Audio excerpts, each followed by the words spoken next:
بچے نے فرمایا کہ عورت کے حیض بند ہونے کا کیسے اندازہ کریں؟ کبھی 2 دن آئے پھر رک گئے، پھر 1-2 دن آ گیا رک گئے، تو کیا حکم شرع ہوگا؟ اب دیکھیں، مختصر آپ نے پوچھا ہے تو میں کوشش کرتا ہوں کہ حیض کی کم از کم مدت بیٹا 3 دن ہوتی ہے۔ اگر 1 دن آ کر بند ہو گیا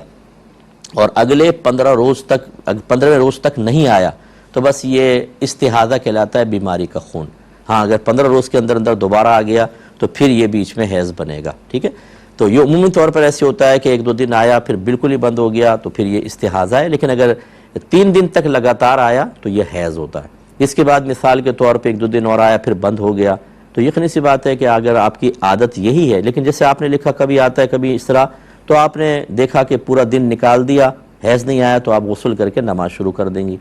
لیکن اس سے اگلے دن پھر آ گیا، یعنی 1 دن پاک رہیں اگلے دن پھر آ گیا، تو اب آپ اس کو چھوڑ دیں، کیونکہ یہ امکان ہے کہ 10 روز تک یہ دوبارہ آ سکتا ہے۔ تو حیض زیادہ سے زیادہ 10 روز تک ہوتا ہے، آپ نماز چھوڑ دیں۔ اگر 10 روز کے اندر دوبارہ آ گیا